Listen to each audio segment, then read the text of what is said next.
Hello to all of you beautiful people inside of my phone, and welcome back to another LEGO Star Wars review. Today, I will be telling you if the Mandalorian Trouble on Tatooine set is worth it or not. The set number is 75299, the ages recommended are 7 and up, and the piece count is 276 pieces. And the retail price of this set is $29.99 in the US, which in all honesty is a pretty great value for this set. But I'm going to warn you, once again, this set is a very hard to find item. I would almost equate it to trying to find the 501st Battle Pack upon its release. And if you were trying to get your hands on that set last summer, you will understand how difficult that truly was. This isn't as bad as that, but it's pretty similar. Being that this is a set from The Mandalorian Season 2, it already has a lot of value. Overall, this set is a fun build, and it has amazing figures, but is it worth it for you to buy? I will let you know at the end of the video. So without further ado, let's get right into the review. Here's a look at the reason you are likely getting this set: the Mandalorian with full beskar armor printing. Of course, that arm printing looks absolutely phenomenal. From the shoulder pad to the gauntlet, there is so much detail just in one arm. Thank you, LEGO, for doing an amazing job with this figure and really caring about the way that it looks. If we turn him around to the other side and pull back the cape, you will see that both arms are different from each other. We get the Mudhorn insignia on this guy's shoulder pad and some gauntlet printing that does look a bit different on the right than it is on the left. I really do appreciate that LEGO went to extra lengths to make this a very unique figure and something that people want to get their hands on. Of course, going back to the front of the torso and the legs, it looks spectacular. We even have some amazing belt printing on this guy as well. I also love the reflective look to the printing. It really looks great. We are getting to the level with these LEGO figures that they are beginning to look a lot like action figures. And I'm not sure how I truly feel about that, but in all honesty, I can't complain. If we remove the helmet, he does just have a regular black face, which is fine. And if we take a look at the helmet itself, it is very different from the older Mando minifigure that we got, as this is a much lighter gray. The back is also highly detailed and no different in quality than the rest of this minifigure. Now, the one thing that I will complain about with this figure is that I wish Mando came with a jetpack. At this point in the series, he's always wearing a jetpack, so it kind of does bother me that he doesn't come with it in this set. But alas, this is an amazing minifigure regardless of him containing that accessory or not. And if you're wondering, here is a look at the differences between these two figures, which is very, very noticeable. Of course, this Mando does have a scrounged up look. He's eating dirt just to get by, but this dude, oh my goodness, he looks fantastic. You can even tell by the back printing how different these figures truly are. They even have a different colored cape. Although this figure does come with the same looking pulse rifle that the older figure did, this Mando comes with a smaller pistol as well. Now moving on, here's a look at the Tusken Raider minifigure. This is actually my first Tusken Raider to have that newer molded head, because before all I had was the printed headpiece from the older Tusken Raider figure. Obviously there is a big difference. Here's a quick comparison on the back as well. Honestly, at first I didn't really think that I would like the newer mold, but I kind of dig it. It definitely does add a higher level of quality for this LEGO figure. Although there is something very original about this older LEGO Tusken Raider as well. And because I forgot it while I was recording, here's another comparison to the other version of this Tusken Raider minifigure. This middle minifigure was from the 2015 T16 Skyhopper. Although the head mold is the complete same, the printing does vary on the torso and legs. The back printing is also completely different, as the one from 2015 has the bandolier in a shape of an X, while the one from 2021 only has one strap going across the front and back of the torso. I also wanted to point out that each of these figures does have a different hand color, 2002 being the dark gray, 2015 being tan, Cyan,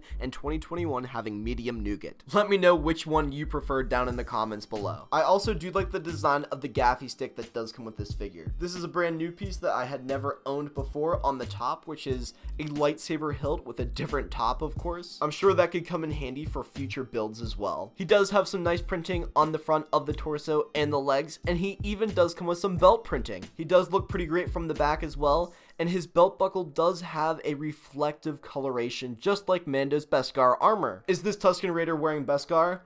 I don't know. Overall, I think it's a pretty essential figure to have in your LEGO collection. Everybody needs at least one Tusken Raider. Am I right? And last but certainly not least, we have the Grogu figure, or as many call him, Baby Yoda. This is the exact same design as the one from the Razor Crest, so I'm not going to go too far into it. If you want a better look at that figure, please check out that review. Honestly, there's not very much to this figure. He does have a very rubbery head, and the printing on it will rub off if you move it around too much. He has some printing on the front of the torso, and none on the back. His head is very, very small and would not fit on a normal LEGO figure because of this. And since he is only one stud in size, Mando looks great while holding this figure. And here's a close-up look of the box for this set. Obviously, we have a very nice backdrop to display the 3 builds, but considering that Mando never truly fights the Tusken Raiders in the series, this might be a little inaccurate. We have a nice display of the 3 minifigures down below. Oddly enough, we do have the Mandalorian logo and the Child trademark, but it's not like we have the Tusken Raider written anywhere along the bottom. From a graphic design perspective, this does appear a little strange. We have all of the information on the side of the box, and of course this sick Mandalorian box art at the top. On the left side of the box, we do have the same art of Mando with the speeder. At the top, we do have the actual size comparison with this awesome looking Mandalorian figure. On the back, we have another look at the set, and of course all the unique features that come with it, including the folding out and in Tusken Raider homestead, the Child minifigure being able to be put in his pouch on the Mandalorian speeder, plus the spring-loaded shooter that fires from the Tusken Raider Ballista. And we can also take a look at the instruction booklet for this set. Now, I would like to point out a minor flaw with this instruction booklet. I never noticed this on any other LEGO Star Wars sets, but the Darth Vader graphic on the top does not match the Mandalorian box art that we see on the front of this box. It's just very odd that they chose to use that graphic instead of the Mandalorian. There are 3 numbered bags with the set. Number 1 containing the Mandalorian with the speeder, the second containing the Tusken Raider and his hut, and the third being the Ballista. There are a total of 56 pages with this instruction booklet, and of course we get a look at the other LEGO Star Wars 2021 Winter Wave sets. But in my humble opinion, this seems to be the best set of the year so far. Let me know what other LEGO Star Wars 2021 winter sets you have gotten and which ones you think are the best. And the last couple pages have a look at all of the minifigures from the Winter Wave. We also have the inaccurately depicted Luke Skywalker with a blue lightsaber for the Imperial Shuttle set, even though he actually does come with a green one. And of course we have a look at all of the parts that come in the set. And on the back, you too could win big with LEGO. Moving on, let's take a look at the set itself. Alrighty, so since we have 3 distinct builds here, why not take it one at a time? So first up, let's take a look at this Mandalorian speeder bike. Honestly, I am very excited by the detail of this mini build. You can see the beautiful greebling on the side as well. It looks great. There's even a space for Mando's pulse rifle. And of course we have a pouch for Baby Yoda or Grogu, whichever you'd like to call him. There's also a brown pack in the very back of the speeder. I don't know exactly how I feel about this, but it is asymmetrical. The greebling detail is a bit different on those sides. And I almost forgot, but there is a space for Mando's pistol as well. This front part is posable as it does lift up and down. And Mando does look pretty cool in the driver's seat. Let's take him off of here. The one thing I don't like about it is it really kind of affects the cape of the figure, maybe just a little bit. I don't want it to get damaged or wrinkled, so I kind of have that fear. I have to pose it just right on the speeder in order for that not to happen. And we can remove Grogu as well to get a better look at the vehicle itself. Not only is this front piece posable up and down, but so is the longer section that connects to the handlebars, as you can make it completely horizontal and flat, or you could put it at an angle just like this. Ultimately, on a flat surface, this is just kind of how it ends up. You can try to make this a little more flat if you would like, but I think it looks pretty cool. Here is what that pouch area looks like without Grogu. I'm not entirely sure if it is a new mold or not, but it does look pretty great, and I'm sure that it could be used for other mocks in the future. I really do like the way that this back area is constructed. These little stud pins hold in the pouches where they're supposed to be. And here's what it looks like on the bottom. There are some trans clear bricks that hold it up. Maybe that is to give it the effect as almost it is floating when you sit it down on the ground. I think that the selection of color is also very important for this build. Having the brown, tan, orange, and gray bricks mixed together has a very lifelike look. It looks like a rusty old speeder, which is what it should be. I'm sorry to be oogling over this mini model, but in all honesty, this is such a great update to speeders that we've been given in the past. If I am to compare this speeder to the one that we got way back from the Attack of the Clones era, I think that there is a clear difference between these two models, and this one obviously looks a lot better. It is just crazy to me that the same exact design from Star Wars can be interpreted in two very different ways like this. Honestly, there is not a whole ton left to say about the speeder. It has a great design, wonderful detailing, and great versatility as well. This is one of the best speeders that I think LEGO has put out in a long time. Up next, we have the Ballista, aka the crossbow that the Tusken Raiders used to take down the Crate Dragon in that Season 2 premiere of The Mandalorian. I think that this is a very interesting design as a whole. I've never seen something like this in LEGO, and the way that it is constructed is very odd. But I mean, I will take new building techniques any day of the week. Of course, the main feature is the spring-loaded shooter. All you need to do is barely push on the back of it and it will fire in 3, 2, 1, just like that. Pretty cool. These four arms that jut out the front of the bow are very versatile. You can bend them forward just like that. And the bottom ones kind of bend, but as you can see, there is some breaking that eventually occurs. This is a fragile build. Let's try to put this back together. I really don't think maybe you're supposed to actually bend these bottom ones, but it feels like you should be able to. These do extend up the whole way. As you can see, there is more breaking happening. That's why I say this is a very interesting design. It looks cool, but sometimes it is a little temperamental. So this is what the arms look like extended the whole way up, but you can put those down and they are stopped before hitting the bottom two arms. Now there is a brick built wheel-like piece that comes out on the bottom, but I think it's supposed to maybe look like it can be wheeled up to wherever the Tusken Raiders would like to shoot the Ballista. I'm not really sure how I feel about it exactly because it doesn't really give it any extra stability. It barely even touches the ground when it's extended the whole way down, but it is an added little extra detail, I suppose. Now, one of the reasons that I said this is a weird design is because these top arms actually extend the whole way out the front as well.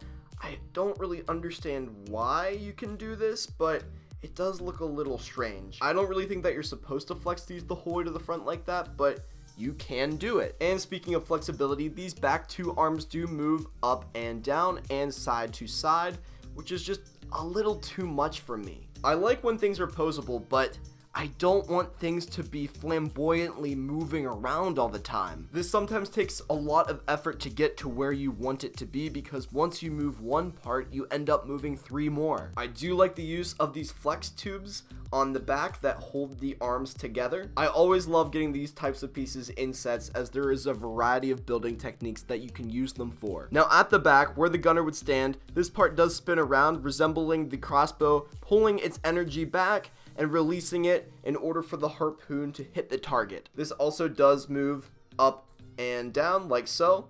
Like I said, it's posable in so many ways that are just a little unnecessary. And if we take our Tusken Raider and put him at the back, this is what it looks like with him at the ready. I do not hate the way that this looks, but I do wish we had one extra Tusken Raider minifigure with this set. That way we could have one with the Ballista and one in the hut. I think that having one extra minifigure would have made a big difference for this set overall. And speaking of parts of this set feeling a little unnecessary, this trans clear brick on the bottom does nothing to hold this Ballista up when these arms do most of the work. In order to get the brick to touch the ground, you have to extend the legs out as far as they will go, and then that will look more natural, I believe. But then again, if you take the brick off, it still works just fine. I don't know, maybe it's an extra complaint, but it just seems a little strange. Moving on, let's talk about this hut. And this is not Jabba the Hutt that we are talking about, this is the Tusken Raider homestead. In all honesty, I do not hate the way that this looks. Like many parts of this set, it is extremely versatile as you can extend it the whole way out. You can also flip the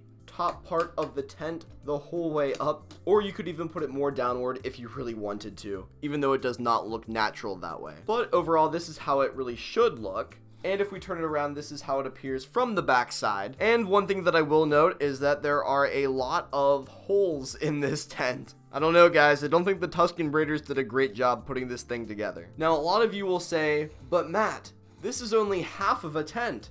And to them I say, yes, I know, but it's really fine. And why is it fine, I'm sure you're asking? Well, in all honesty, when it's displayed on a shelf, I kinda like to see the interior of a Tusken Raider home. If you really wanted to have a full hut, go ahead and buy another one of these sets and then put them together. Brilliant. But for me personally, I really don't care. I'm sure other people have designed it where you can get a full hut, just like they did with the AT-RT from the 501st Battle Pack and shrinking it down, but for me, I'm fine with the way that LEGO designed this set. There are some notable features that come with this as well, including the bone and pot accessories on the right side of this build, and the campfire at the very front of this set, with rocks in the shape of cheese slopes placed around it. There is also a bowl-like object in the back, and this center pole appears to hold up the tent even though it provides no support whatsoever. Now, one of my questions is, what is this piece here used for? It looks like it's meant to hold something, but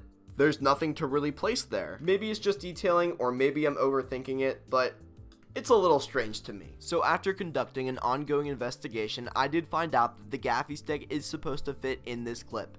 Problem solved. Now overall, although this build looks a little silly, I'm kind of fine with it. It serves the purpose that it's meant to hold with this set. It is definitely the third element that grounds the product in being a playset and completes the environment for these other two builds to live in. Now, in all truth, I'm not entirely sure that LEGO even knew the full story of the episode that this set is referencing. Since we all know that eventually LEGO sets are leaked in advance, it seems that Lucasfilm may have left some important details out when explaining the concept of this scene to the LEGO designers. Oddly, the box art depicts the Tusken Raider battling Mando, but this is not exactly what happens in the show. Maybe if LEGO had been given more information to begin with, it might feel more cohesive, and we could have gotten another Tusken Raider minifigure or perhaps even a Cobb Vanth. It does feel a little odd that Mando doesn't have anyone to battle, considering that the Tusken Raiders are supposed to be the good guys. Now, don't get me wrong, this is a great product, but it's not the epitome of what this set could have been, which is likely due to the fear that the series would be spoiled if certain photos got leaked out from LEGO set imagery. I do think that this is a great design and a fun build that utilizes different colors that we don't always see in other LEGO sets. Having a LEGO Star Wars set with a variety of 3 unique models is also really cool. On that note, let me explain if this set may be right for you with my final thoughts. Alrighty, so what are my final thoughts on this set?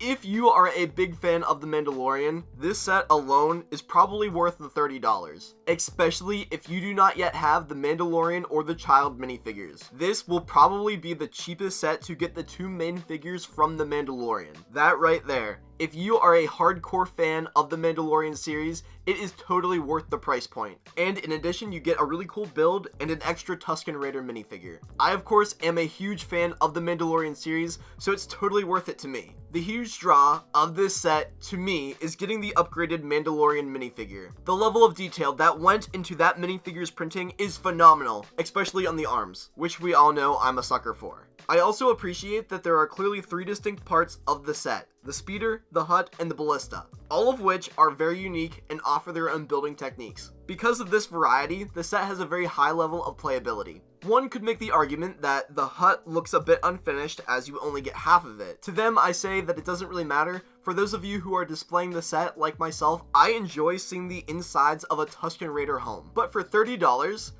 the set is a bit small. Sure, it has a lot of pieces and a great minifigure selection, but it seems like we got a lot more with other $30 sets like the 501st Battle Pack. I think in the future of this set being out on the market, it will likely go down in price just as the 501st Battle Pack did. I believe that in some areas, depending on the location, that set actually went down to around $25 in price. And since I have the set on hand, let's take a look at it. Now granted, this is a battle pack, but the set came with 2 major vehicles and 6 minifigures. Both of these sets are the exact same price and only a few pieces off from each other. And I do not think that it is any coincidence that both sets have the exact same box size. But still, 6 minifigures compared to 3? is a big difference. Granted, we do get 3 different builds for the set, whereas the 501st Battle Pack only had 2, but it had more pieces. Now, because they are the exact same price, I really do believe that that set had far more value than the Trouble on Tatooine does. Although, because of the quality of the updated Mandalorian minifigure, I believe that that also cost a lot to produce, in addition to the special molds that go into making the Child minifigure. So it makes sense that this set is as expensive as it is. And who doesn't want a Lego Baby Yoda minifigure? Now, I will say that this set is primarily a play set, let's face it. But for people like me, who enjoy displaying their Lego sets, it does not look bad on the shelf either. Now, normally, I would say that the value of this set would only exponentially increase because of how amazing this Mandalorian minifigure is. But the fact does stand that this minifigure will likely be made again. Now, if you believe the leaked details from the summer wave of LEGO Star Wars sets, you will know that we will be getting a Moff Gideon light cruiser, which will likely come with the exact same Mandalorian minifigure. So in that case, the value of this set might go down in the future. Now, thinking on the same level, this set is the cheapest that comes with the Mandalorian and Child minifigures, the 2 main characters from the series. So maybe in the future the value will stay the same or increase a little. So there is a chance that the value of this set will go up in the future. But if you are a LEGO investor, I would not bank on it. The main reason that some minifigures are super expensive is because they are exclusive to one set. If you look at the Phase 2 Captain Rex minifigure, if you look at the Ahsoka from Star Wars Rebels, those figures are so expensive because they only came in one particular set. So yes, I do think that this set has a lot of value right now, especially. But if the main reason that you want to pick up this set is primarily for the minifigures, you might want to think again. Like I said, if you want to get the light cruiser that comes out later this year, there's no sense in getting the set. It's probably going to come with the exact same Mandalorian figure. Now granted, it is also rumored to be $160, so you might want to weigh your options of price there. $30 for this set or $60 for the Mandalorian light cruiser. I will leave that up to you guys to decide. With all of these things considered, the build, the playability, the minifigures, what would I rate this set? This is a very difficult decision to make, but I will have to rate it an 8.5 out of 10. If this set would have given us one extra Tusken Raider, I would have given it a 9 out of 10. I really do think that that is the one thing we are missing from this set. Or if you were asking what it would have taken to give this a 10 out of 10, I would have said, give us a Cobb Vanth minifigure. That's all it would have taken. One Cobb Vanth minifigure with the Mandalorian at the same level of quality that this is.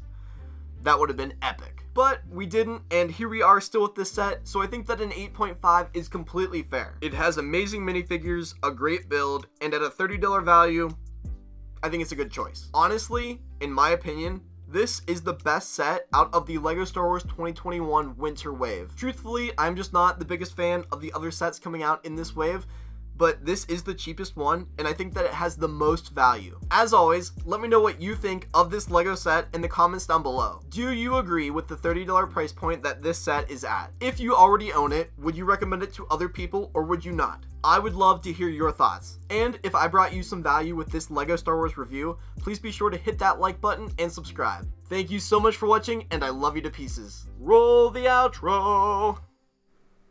Congratulations on making it to the end of this video. If you did enjoy this piece of content, please do consider giving me a like and subscribing to the channel for more content like this. Here are some other video recommendations that you should check out. Follow me on TikTok and Instagram for more content from me. Thank you so much for the support and have a great rest of your day.